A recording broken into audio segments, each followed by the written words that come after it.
మీ business ఏదైనా మీ ఊర్లో promotion చేయాలంటే అది సుమన్ టీవీతోనే సాధ్యం. ఇప్పుడే సంప్రదించండి. టెంపుల్ సిటీ తిరుపతిలో బీజేపీ జనసేన టీడీపీ అభ్యర్థిగా అరణి శ్రీనివాసులని అటు అధిష్టానం నిర్ణయం తీసుకుంది. అయితే ఈ మేరకు ఆయన తిరుపతిలో అందరినీ కలుపుకుంటూ కూడా ఇప్పటికే ప్రజల్లోకి వెళ్తున్నటువంటి పరిస్థితి. ప్రస్తుతం మనతో అరణి శ్రీనివాసులు. సార్ నమస్కారం. సార్, ఏంటి ముఖ్యంగా వైఎస్ఆర్సీపీని వీడడానికి ప్రధాన కారణం ఏంటి?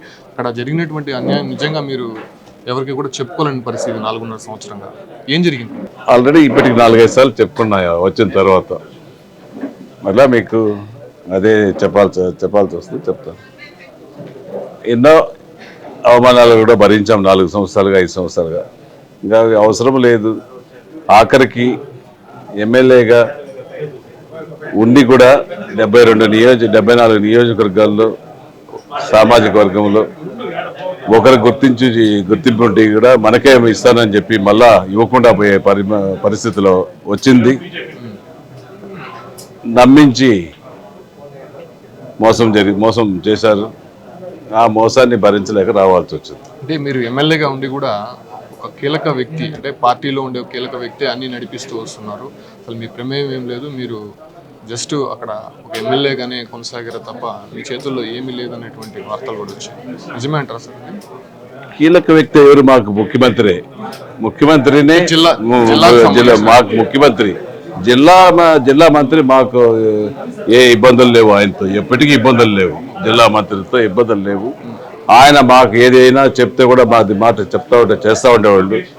ఆఖరికి ఆయన మాటలు కూడా లెక్క చేయకుండానే ముఖ్యమంత్రి ఈ విధమైన పరిస్థితులు తెచ్చిపెట్టాడు. కాబట్టి మేము కూడా మా దారి మేము చూసుకోవాల్సి వచ్చింది. మేము వద్దనుకుని రాజకీయాలకు గుడ్ బై కొట్టాము. ఏది ఏమైనా పవన్ కళ్యాణ్ గారి ఆశీస్సులు, కూటమిలో జనసేన పార్టీ తిరుపతికి వచ్చింది కాబట్టి, తిరుపతిలో మమ్మల్ని అపారమైన అనుభవం ఉందని ఇక్కడ అభ్యర్థిగా నియమించారు కాబట్టి తిరుపతి ప్రజలకు సేవ చేయాలి. దేవుడి దగ్గర ఉన్నారు ప్రజలు, మంచి ప్రజలు. మీరు చెప్పారు టెంపుల్ సిటీ, ఒక ప్రశాంత వాతావరణమైన సిటీ. ఈ సిటీలో భగవంతుడి కింద ఆఖరి దీంట్లో మనం వెంకటేశ్వర స్వామికి ఒక భక్తుడిగా, శ్రీనివాసులు ఒక భక్తుడిగా ఇక్కడ సేవ చేయాలనే ఒక ముఖ్య ఉద్దేశంతో ఇటు వెంకటేశ్వర స్వామి, అటు తెలుగుదేశం, బీజేపీ, జనసేన అధ్యక్షులు ముగ్గురు కలిసి మన అభ్యర్థాన్ని ఖరారు చేయడం జరిగింది. అక్కడ అన్యాయం జరిగింది. ఇక్కడ పవన్ కళ్యాణ్ గారి సిద్ధాంతాలు నచ్చాయి, ఈ పార్టీకి రావడం జరిగింది అన్కండిషనల్లో. నేనేమి ఎమ్మెల్యేగా రావాలని రాలేదు. ఆఖరికి భగవంతుడి దయ, పవన్ కళ్యాణ్ ఆశీస్సులతో ఇక్కడ అవకాశం వచ్చింది. ప్రజారాజ్యము తెలుగుదేశం పార్టీలో కూడా పనిచేశారు. అంటే ఎందుకు వైఎస్ఆర్సీపీ వైపు ఆకర్షితులయ్యారు ఆ టైంలో అంటే ఏం చెప్తారు?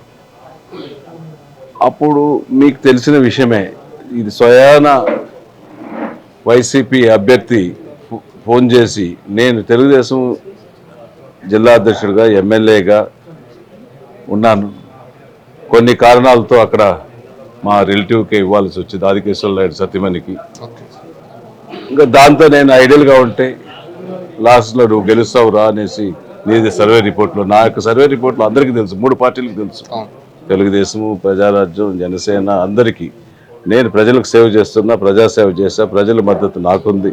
జలదాతగా చిత్తూరులో ఉంది, రాయలసీమలో కాదు ఆంధ్ర రాష్ట్రంలో చిత్తూరు నుంచి ఇచ్చాపూర్ వరకు రోడ్లు కూడా నా వంతు మెయింటెనెన్స్ చేశాను. జిల్లాలో 14 నియోజకవర్గాలు కూడా అభివృద్ధి నేను చేశాను ప్రభుత్వ నిధులతో. అందరికీ పరిచయ వ్యక్తిగా, అనుభవజ్ఞుడిగా ఉంటే ప్రజారాజ్యంలో పనిచేశారు. అందులో అవకాశంతోనే మరలా మనం అనుభవజ్ఞుడిగా వైసీపీకి వెళ్లాల్సి వచ్చింది తీసుకొనేసి. కొన్ని కారణాల వల్ల అక్కడ ఓడిపోవడం, మళ్ళా సీట్ ఇవ్వడం తెలిసింది. ఇప్పుడు కూడా నాకు అక్కడే సీట్ ఇచ్చుంటే నేను ఆడే నిలిచేవాడిని. నేను ఎందుకు వచ్చుంటాను? నాకు నమ్మించి మోసం చేసేవాడు. రాజ్యసభ ఇస్తారని సీట్ తప్పించుకున్నాడు, రాజ్యసభ ఇవ్వలేదు, సీటు ఇవ్వలేదు. నిజంగా రాయలసీమలోనే మీరు ఏకైక బలిజ ఎమ్మెల్యేగా ఉన్నారు, అభ్యర్థిగా ఉన్నారు. ఎందుకని మిమ్మల్ని పక్కన పెట్టారు? ముఖ్యంగా రాజ్యసభ ఇస్తానని కూడా మళ్ళీ ఆ విషయంలో కూడా వేరే అభ్యర్థిని పెట్టారు. రాజ్యసభ ఇస్తారనే ఆలోచన నాకైతే లేదు, నేను అడగను కూడా లేదు. ఇస్తానన్నాడు, ఫ్రీగా ఇస్తానన్నాడు, ₹1 ఖర్చు లేకుండా నీకే ఇస్తాను, రాజ్యసభ ఇస్తాను, ఎలక్షన్కి ముందే ఇస్తానన్నాడు. ఎందుకు మారాడో మళ్ళీ ఎన్ని ఉన్నారు కదా కొంతమంది నాయకులు, కొత్త నాయకులు వచ్చారు. జిల్లా నాయకుడు ఒకప్పుడు ఒకరుంటే ఆయన చెప్పింది మంచి చెడ్డ జరిగేది. ఇప్పుడు ఆ నాయకుడితో పాటు 10 మంది నాయకులు చేరారు. ఆయన అన్ని విధాల తప్పుదోవలు పట్టిస్తున్నాడు. అంటే మీ స్థానంలో ఇప్పుడు పోటీ చేయబోతున్న వ్యక్తికి రెడ్ శాండిల్స్ తో సంబంధం ఉందని వార్తలు కూడా వినిపిస్తున్నాయి. అది దేశవ్యాప్తంగా నాకు కాదు, అది కేసులు పెట్టారు. 36 కేసులు ఉంది, పీడీ యాక్ట్ ఉంది, మరి రాజమండ్రి. ఎందుకని ఆయనకే సీట్ కేటాయించారంటే సామాజిక అదే అది వాళ్ళని అడగాల, నన్ను అడిగితే నేను సమాధానం చెప్పలేను. దానికే అటువంటి ఒక దుర్మార్గ పాలనలో దుర్మార్గుడికి ఇచ్చారనే ఒక బాధతో నేను ఈ నిర్ణయాలు కూడా తీసుకోవడం జరిగింది. జనసేన పార్టీకి నా వంతు సేవ చేయాలనే ఒక ధ్యేయంతో నేను ఈ పార్టీలో చేరాను. అంత తప్ప నేను వేరే ఆశించి కూడా చేరలేదు. భగవంతుడి అవకాశం, పవన్ కళ్యాణ్ ఈ ఆశీస్సులు. 4.5 సంవత్సరంలో చూస్తుంటారు పవన్ కళ్యాణ్ పైన అనేక ఆరోపణలు చేస్తుంటారు. దత్తపుత్రుడని, అదేవిధంగా చాలా చంద్రబాబు లేనిది ఆయన లేడు, పార్టీ లేదనే విషయాలు కూడా చాలా మంది కూడా ప్రశ్నించినటువంటి ఆరోపణలు చేశారు. ఆయన పైన ఫ్యామిలీ వ్యక్తిగతంగా కూడా మూడు పెళ్లిళ్ళు అనేటువంటి విషయాలు కూడా ఎలా చూస్తారు? నిజంగా ఒక వ్యక్తిగతంగా పోవడం రాజకీయాల్లో కరెక్ట్ అంటారు? ఆయన వెంట మీరు వెళ్ళడానికి కారణాలు ఏంటి? ఒక విధంగా మనం ఆలోచించాలి. పవన్ కళ్యాణ్ అనే వ్యక్తి సిద్ధాంతపర వ్యక్తి. ఆయనే చెప్తున్నాడు, జగన్మోహన్ రెడ్డికి భయం పుట్టి పవన్ కళ్యాణ్ పవర్ స్టార్ని చూసి భయపడి ఆయనకు ఉద్యోగభరితంగా ఏదంటే అది మాట్లాడాడు. గమ్మనుండేవాడు. వ్యక్తిగత ఇప్పుడు రాజకీయాన్ని రాజకీయంగా ఎదుర్కోలే కానీ వ్యక్తిగత దూషణలకు పోకూడదు. అది భార్యాభర్త అనేది వాళ్ళ కుటుంబ సమస్య, అంతేగాని ఇది రాజకీయానికి ఇంటి సమస్యకు లేదు. నీ ఇంటి సమస్యలు నువ్వు చక్కదిద్దుకున్నావా? నువ్వు నిజమైన మనిషి అయితే నీ ఇంటి సమస్యలు నువ్వు చక్కదిద్దుకున్నావా చెప్పు, నీ గుడ్డ పైన చేసుకొని. ఇంకొకరి పైన దూషించేటప్పుడు, ఇంకొకరి పైన వ్యక్తిగత విషయాలు పోయేటప్పుడు నీ వ్యక్తిగత విషయాలు ఎన్ని వస్తున్నాయి అది అందరూ ఆలోచిస్తున్నారు. అందరికి తెలిసిన విషయం ఇది. రోజు సైకిల్ ఇది జరుగుతూనే ఉంటాయి. కరెక్ట్. ఎవరు ప్రజలు అంతిమంగా ప్రజలు ఫైనల్ గా తిరుపతి అనే ఒక మహాపుణ్యక్షేత్రం కావచ్చు, అంటే ప్రముఖులు వచ్చేటువంటి నగరం.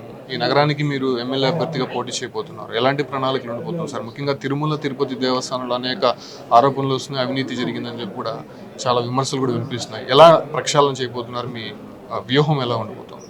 ప్రజల ఆశీస్సులతో, భగవంతుడి దయతో ఇక్కడ ఎన్ని ఆరోపణలు ఉన్నాయో అన్నిటిని కూడా కొద్దిగా తెలుసుకొని వీటిని ఎలా ప్రక్షాళన చేయాలనో ఖచ్చితంగా కూడా ప్రక్షాళన చేసి స్వచ్ఛమైన పాలన తిరుపతి ప్రజలకు అందిస్తాను. దేవుడి సేవకు అంకితం. ఇక్కడ లక్షలాది మంది రోజుకు వస్తున్నారు, ఒక రోజు కాదు, రోజుకు 1,00,000 మంది పైన వస్తున్నారు. అటువంటి భక్తులకు అందుబాటులో ఉండే విధంగా ఇటు తిరుమల దేవస్థానంలో కానీ తిరుపతి పట్టణంలో కానీ అవినీతి రహిత పాలన చేస్తానని తెలియజేస్తున్నారు. సార్, మీకు సీట్ ఇవ్వడానికి కొంతమంది ఇప్పటికే వ్యతిరేకిస్తున్నారు. లోకల్ నాన్ లోకల్ వారు కూడా కొనసాగుతుంది. ఎలా దాన్ని ముందుకు తీసుకెళ్ళిపోతుంది? ఎలా కలిసి పనిచేయబోతున్నారు? ఇప్పటికే మాట్లాడారా వాళ్ళతో? నేను లోకల్ నాన్ లోకల్ అనేది అందరికి తెలుసు. ఇక్కడ తిరుపతిలో అందరూ ఎమ్మెల్యేలంతా లోకల్ నాన్ లోకల్ వాళ్ళకే తెలుసు. గత 40 సంవత్సరాలుగా కడప జిల్లా, నెల్లూరు జిల్లా, ఈ జిల్లాల నుంచి వచ్చి ఇక్కడ సెటిల్ అయిన వాళ్ళే. హైదరాబాద్లో నుంచి వచ్చి చిరంజీవి గారు నిలిచారు, రామారావు గారు నిలిచారు, చంద్రబాబు నాయుడు గారు తిరుపతి నుంచి కుప్పం పోయారు, ఇప్పుడు బెంగళూరు నుంచి చిత్తూరుకు వచ్చారు.